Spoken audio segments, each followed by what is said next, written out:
Telecom, evolucionamos para que puedas potenciar tu mundo, para ser el puente hacia la transformación de tu vida, de tus negocios y de tu empresa. Con nuevas soluciones tecnológicas, impulsando la inclusión y el talento digital. Telecom. Nos unen las ganas de avanzar. Legislatura porteña. Entérate de todo lo que estamos haciendo. Ingresá a legislatura.gov.ar para saber más. Nos une la ciudad. Grupo Petersen, desde 1920, construyendo el país. Dona sangre. Se necesitan entre 300 y 400 donantes por día. No esperes que te lo pidan, siempre se necesita. Conocé cómo donar en buenosaires.gov.ar/donasangre. Buenos Aires Ciudad, vamos por más. En IRSA, Propiedades Comerciales, nos comprometemos con las comunidades en las que se asientan nuestras unidades de negocios. IRSA Propiedades Comerciales, construyendo el futuro.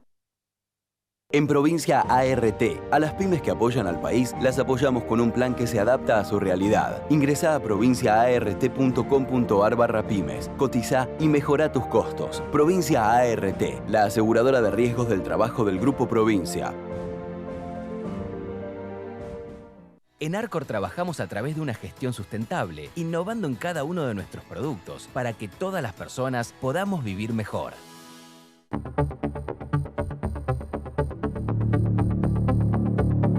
Hola, buenas noches, bienvenidos a otra emisión del Economista TV. En el programa de hoy me acompaña la analista política de opinión pública Viviana Isasi y el economista Camilo Tiscornia. Bueno, Viviana, ¿cuál es la posición tuya de tus estudios que hacen conjunto con Julio Burman sobre la imagen del gobierno, de la que tanto se ha hablado en los últimos tiempos? Muchos señalan que está en un ciclo descendente en cuanto a su apoyo. ¿Qué magnitud tiene ese ciclo, si es que ustedes realmente comparten esa visión? Bien.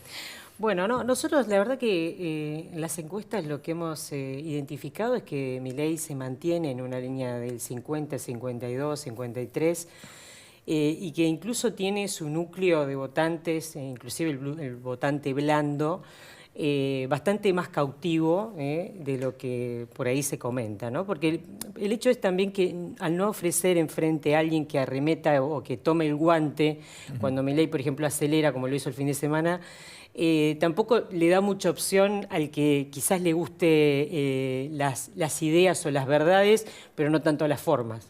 Claro, tolera más el mensaje que el mensajero a veces. Y claro, porque el estilo más que nada que tiene el presidente tiene que ver con estos perfiles más bien de extrema, ¿no? Que se repiten en distintos lugares del mundo, pero que también de alguna manera, bueno, convida esto de polarizar, ¿no? O sea, sentar partido y no ir por los grises, sino quedarte de un lado o del otro, que puede incomodar quizá cierta parte de la política tradicional, pero bueno, que son las reglas de juego que marca el presidente, efectivamente porque, bueno, considera que tiene ese núcleo y que lo sostiene. Lo que está en realidad tratando es de convidar a todos a que aceleren en ese discurso, ¿no?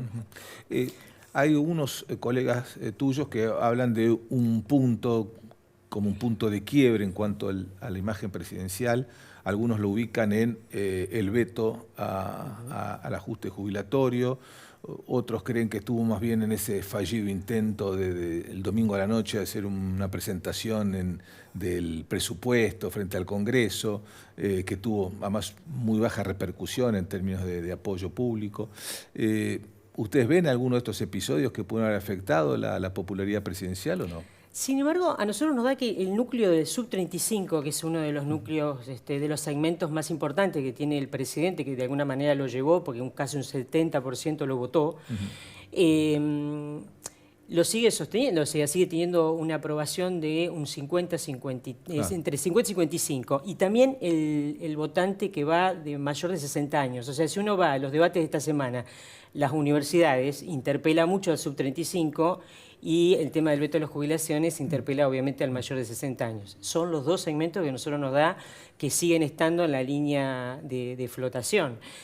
Yo digo que el mayor de 60 es porque, bueno, es la cuerda que le acusa la juventud, diciendo, claro, bueno, tiraste todos tus dardos y no te sirvió nada, claro, déjame a mí tirar uno que tengo más cuerda para probar y equivocarme, ¿no?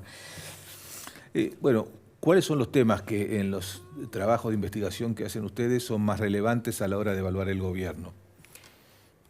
Creo que nosotros decimos que hay un quiebre de lo que tiene que ver con lo que la mayoría de los argentinos piensa o debate para este país, ¿no? O sea, hay como una agenda que está muy en una tendencia mayoritaria, que también lo que nosotros decimos, bueno, en este caso Milei la toma, pero está para ser usada y para que lo pueda interpretar cualquier otro tipo de gobernante. Pero hay una cierta mayoría de la población argentina que adhiere muchísimo a los temas que plantea este gobierno, ¿no? Por eso digo que quizá, por ejemplo, el votante del PRO es un votante quizás más incómodo, el que se puede quedar en una línea más de, bueno, cuidar ciertas formas, pero no se termina de ir porque los temas son los temas que quizás hubiesen querido que haga Macri y no se animó o no se terminó haciendo, ¿no? Entonces, es muy difícil que se pueda llegar a correr de ese lugar en este momento. Ahora, ¿no? Viviana, ¿te parece que es un acierto desde el punto de vista de la estrategia política por parte del gobierno de supeditar aparentemente casi todo a bajar la tasa de inflación? Bueno, yo creo que en este momento el presidente parece ser como que está con ese discurso bastante más encendido. No se le estarían pidiendo otros resultados, pero eso es un momento que para mí puede llegar a llegar, ¿no? A ver, está con el dólar pisado, acá está presente, pero hay muchos sectores que tienen mucha queja respecto de, bueno, a ver, yo estoy en la zona de la región centro y hay muchas economías que no funcionan, ¿no? En algún momento yo creo que se va a pedir de alguna manera que eso se pueda llegar a reacomodar y que los números le cierren, ¿no? Bueno, Camilo, ustedes, tu consultora, han seguido siempre con bastante precisión los datos de inflación mes a mes. ¿Qué número están esperando para el mes de septiembre? Bueno, que conoceremos, creo que el 10 de octubre es la fecha, ¿no? Nosotros lo que relevamos, que es para región capital y GBA, claro, fue 3,5% mensual de aumento en septiembre, que vendría a ser la menor tasa, si uno tomara incluso los datos del INDEC, si estos fueran datos del INDEC, es la menor tasa desde noviembre del 21. Con lo cual, si se llegara a dar algo así, me parece que sería una buena noticia que el gobierno podría manifestar. Y creo que hay chances, justamente por distintas medidas que se han ido anunciando en estos días, de que octubre pueda estar también bastante controlado y tal vez bastante cerca. Estamos recién arrancando, pero han habido anuncios en cuanto a que en algunos servicios públicos puede haber alguna contención. El ministro acaba de anunciar que va a haber una rebaja de aranceles de importación para varios productos, algunos de ellos de bienes finales, como pueden ser neumáticos, algunos artefactos para el hogar, algunos alimentos también, pero también para insumos industriales, con lo cual yo creo que eso también apunta a tratar justamente de contener la inflación, que evidentemente es una de las cosas en donde más éxito está teniendo.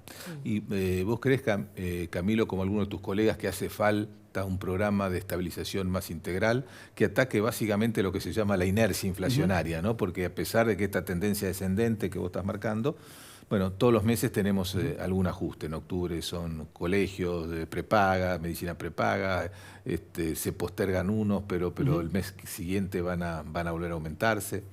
Mirá, yo distinguiría los servicios que están regulados por el gobierno y los servicios públicos en particular de otros servicios. Evidentemente el gobierno va jugando con los ajustes de los servicios públicos, balanceando por un lado la necesidad de equilibrar las cuentas públicas y por otro el costo que tiene para la gente, más allá del impacto inflacionario que por ahí a veces no es tan alto.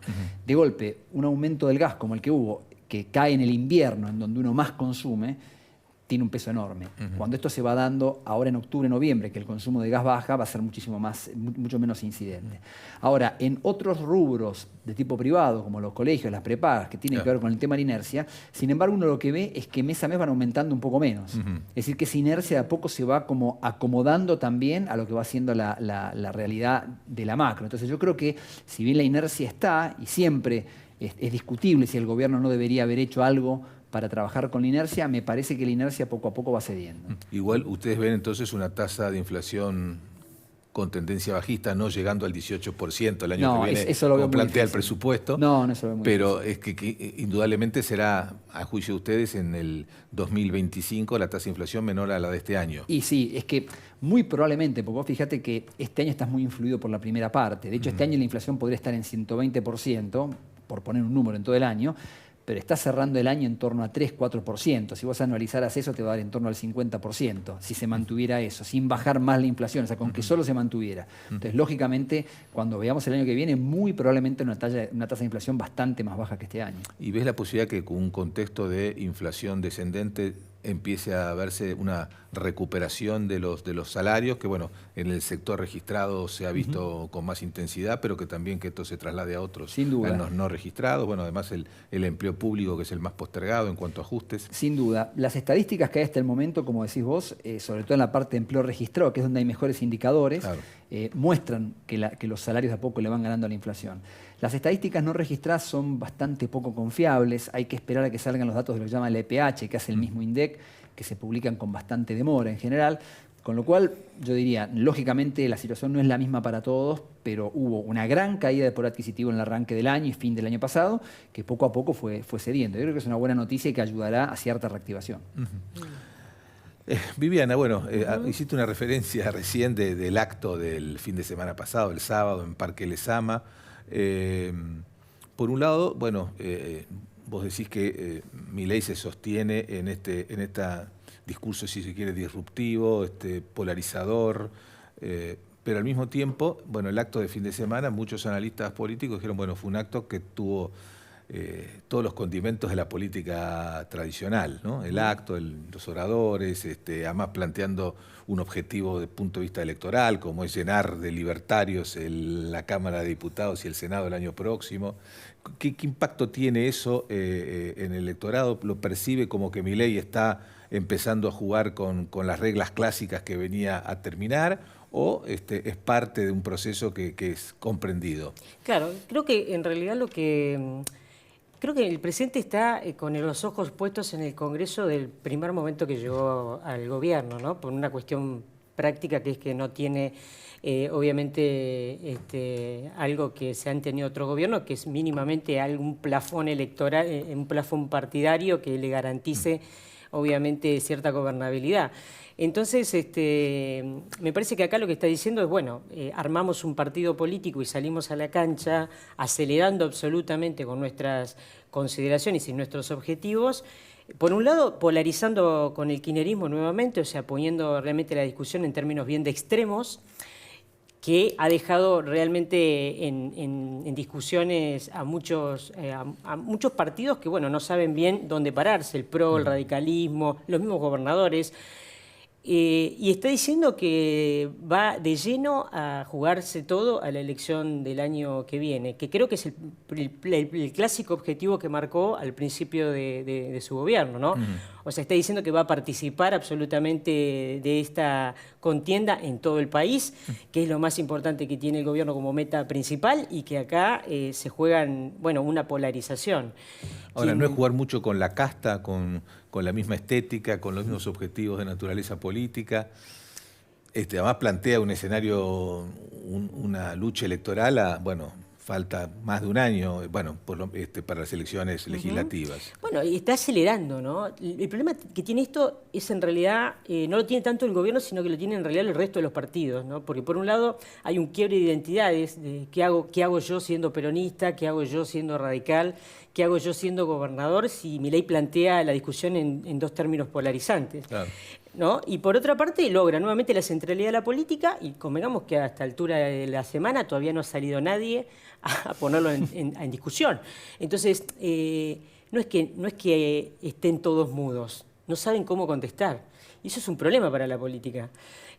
Por un lado eso... Si vos estás diciendo que el resto del sistema político no sabe todavía cómo pararse frente a Milei, cómo definirse frente a un fenómeno que ninguno esperaba hace Eso termina siendo un fenómeno en sí mismo, o sea, que él acelere cuando nadie se pensaba que iba a acelerar, porque los números de la pobreza, por la marcha universitaria, por toda la temática que ha tenido todos estos días, la política tradicional por ahí puede llegar a pensar, bueno, va a tener como un diálogo, un consenso. No, lo que hizo Milei fue justamente pararse y defender sus objetivos y polarizar. Toda la demás política tradicional quedó pensando cómo hacen para contestarle a un Milei que plantea blanco y negro. Y por otra parte también, más allá de eso, que hay como un replanteo respecto de dónde me paro en una polarización política de este nivel. también es un desafío de cómo hacer para, de alguna manera, medirse en términos de agenda, porque termina liderando la conversación pública. Vuelvo a decir lo mismo, estamos a mitad de semana y no se ha hablado de otra cosa que de la violencia o no violencia del discurso de Milei. Sigue teniendo la centralidad de la discusión política.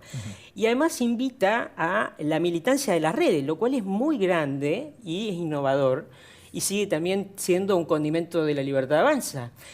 Gramsci decía esto de que todos son intelectuales, pero no todos trabajan de eso. Bueno, y lo que está planteando Milei es, a ver, en términos de comunicación, soy yo contra los medios de comunicación. ¿Y eso es todo? No, la política tradicional tiene para decir, el problema es que todavía no lo ha dicho, ¿no?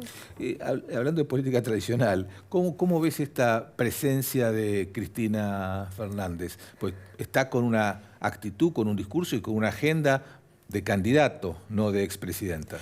Bueno, yo creo que Cristina está, tanto como Milei como Cristina, se encuentran, ¿no?, en esto de revalidar sus opuestos, y Cristina como referente de la oposición de Milei debe estar contenta, ¿no?, porque la vuelven a mencionar y de hecho hay muchos que han vuelto con esto de que si Cristina no va a volver en el 2025. Claro, bueno, por eso pues está con una agenda muy intensa, ¿no? De visitas, recorridas, discursos, polémica directa con el presidente. Se la está regalando Milei, ¿no? Claro. Y ella lo toma, de alguna manera. El problema lo tiene, vuelvo a decir, todos aquellos que están queriendo formar algunas otras alternativas que no sean los extremos del kirchnerismo o el proyecto de Milei. Y tienen para hacerlo, lo que pasa es que no encuentran discursos, no encuentran, no toman partido. Yo creo que este es el momento, ¿no? Claro, además por ahí quizás se pueda plantear desde el punto de vista analítico, político, se puede plantear, pero a la hora de las elecciones, las avenidas del medio tienden a angostarse mucho, ¿no? Claro, pero Cristina, bueno, por eso, pero vamos a volver a la discusión de Cristina, o sea, me parece que le están dejando las cosas muy fáciles a una porción que está quizás en una representatividad muy importante en la provincia de Buenos Aires, pero en el resto de las provincias la verdad que no es una conversación que esté instalada, ¿no? O sea, en realidad se conversan otras cosas, simplemente que no ha habido un referente que pueda de alguna manera neutralizar eso. Bueno, ¿no? lo que pasa es que el año que viene vamos a tener 24 elecciones en realidad, entonces bueno, la presencia de Cristina puede ser relevante en la provincia de Buenos Aires y no en otros lugares del país. Exactamente, sí. Bueno, Camilo, ¿qué pasa con el crecimiento, ¿no? Pues estamos hablando en los últimos tiempos de la cuestión fiscal, la inflación. La semana pasada tuvimos índices de pobreza muy duros, se esperaban, pero está claro, los analistas sostienen que finalmente la única forma de avanzar en serio contra los niveles de pobreza es asegurando varios años consecutivos de una tasa de crecimiento de por lo menos 3-4%, ¿no? Totalmente. ¿Lo ves posible esto? Yo creo que la Argentina potencialmente podría crecer esa tasa. Yo creo que son muchos los años que la Argentina lleva sin crecer, con lo cual me parece que hay una posibilidad importante de crecer. Tal vez uno pueda distinguir el corto plazo de un mediano plazo, ¿no? Yo creo que en el corto plazo los últimos indicadores que hay, que son en general demorados, los de actividad económica, tenemos el dato del PBI del mes de julio que creció 1,7 mensual desestacionalizado y es muchísimo eso, con datos muy buenos de industria y construcción. Probablemente en agosto no pase lo mismo, probablemente en agosto pueda haber alguna caída. Yo creo que igualmente no cambia mayormente el hecho de que creo que la actividad económica tocó fondo en algún momento entre el primero y el segundo trimestre y de ahí en más de a poco con cierta heterogeneidad va recuperando. Hay indicadores como el salario real, el crédito, que van mejorando y yo creo que eso apunta a una perspectiva de corto plazo, te diría que es mejor. Ahora, pensando en el mediano plazo, esta posibilidad de que la Argentina crezca más todavía, ahí creo que el tema político que hablás vos es muy importante. Que Cristina de Kirchner siga siendo una figura relevante en el tablero me parece que es absolutamente negativo. Y eso creo que habla mucho de la gente que está en el medio, que no toma partido en ciertas cosas que debería tomar. Esto que es negativo, decís que, bueno, por ejemplo, puede afectar los niveles de inversión, postergar decisiones empresarias a medida que no esté clarificado el escenario político, eso es lo que estás planteando. Sin duda, fíjate que el riesgo país en 1.200, 1.300 puntos, que es muchísimo, que quiere decir que el Estado no puede ir al mercado todavía, uno puede pensar que tiene que ver con el cepo, ninguna duda que el gobierno esto lo tiene que atacar, pero también hay una incertidumbre un poco más profunda que es... Milei es el que presentó el domingo a la noche que él cree que el presupuesto tiene que ser de equilibrio fiscal. Ahora, cuando vaya al Congreso, ¿lo van a apoyar o va a haber una tibieza en donde no, en realidad, como tenemos que pagar a los jubilados, tenemos que hacer el ajuste, pagar las universidades, esto ya no va más? Bueno, eso es lo que está mirando un inversor. Digo, el que tiene que pensar en algo, ver que esto va más allá de Milei o va a volver Cristina de Kirchner. Esta es la pregunta. Claro, bueno, el tema que vos planteabas, esto se refleja en el riesgo país, que hoy está un poquito por debajo de 1.300 puntos, pero bueno, llegó a estar incluso más bajo en abril, por ejemplo. Exacto. No pudo seguir la tendencia a la baja. En aquel momento había como una especie de envión que después se fue cortando por distintos motivos.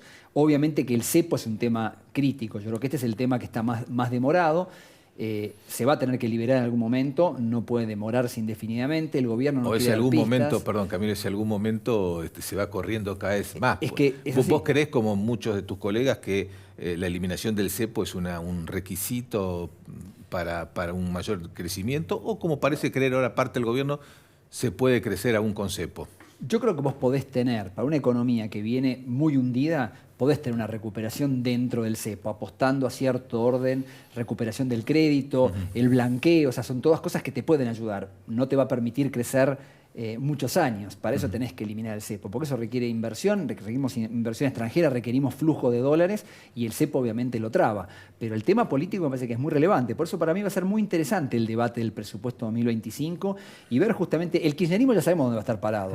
El tema es dónde se van a parar todos los demás. Claro. Es decir, yo creo que esa es la pregunta.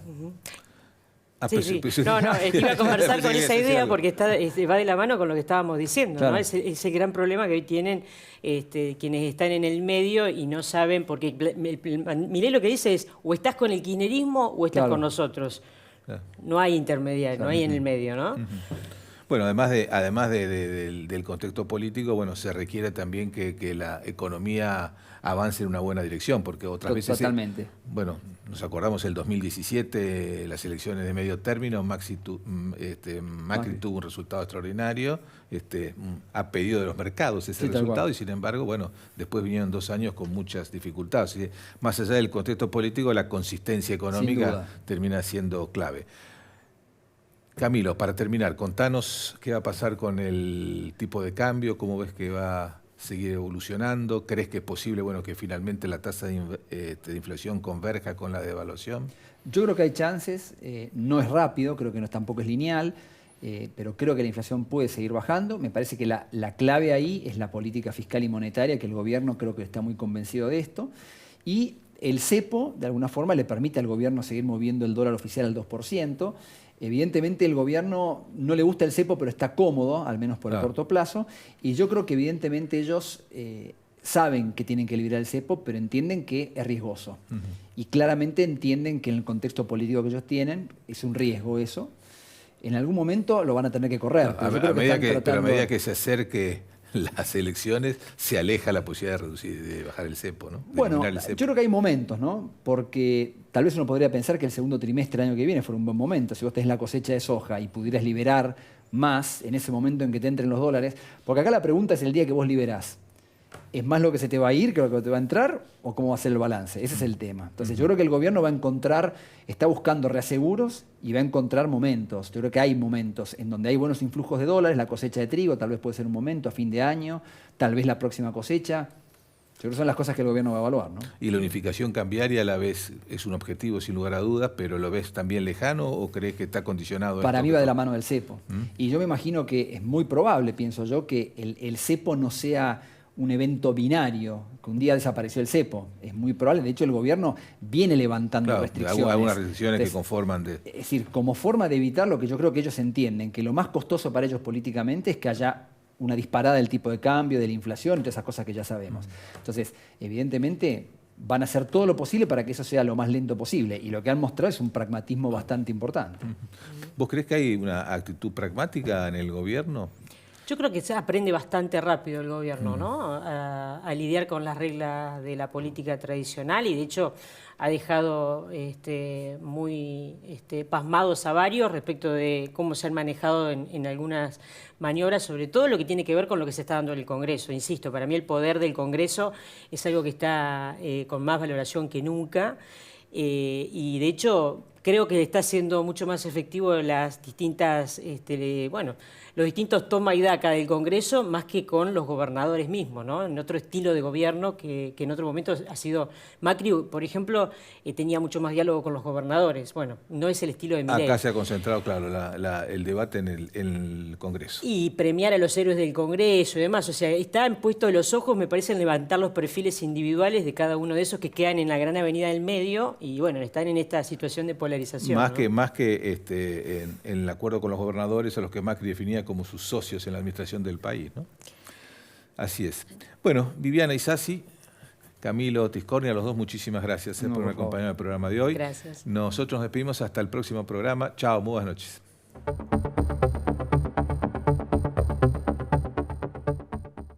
En Telecom, evolucionamos para que puedas potenciar tu mundo, para ser el puente hacia la transformación de tu vida, de tus negocios y de tu empresa. Con nuevas soluciones tecnológicas, impulsando la inclusión y el talento digital. Telecom. Nos unen las ganas de avanzar. Legislatura porteña. Entérate de todo lo que estamos haciendo. Ingresá a legislatura.gov.ar para saber más. Nos une la ciudad. Grupo Petersen, desde 1920, construyendo el país. Dona sangre. Se necesitan entre 300 y 400 donantes por día. No esperes que te lo pidan, siempre se necesita. Conocé cómo donar en buenosaires.gov.ar/donasangre. Buenos Aires Ciudad, vamos por más. En IRSA, Propiedades Comerciales, nos comprometemos con las comunidades en las que se asientan nuestras unidades de negocios. IRSA Propiedades Comerciales, construyendo el futuro.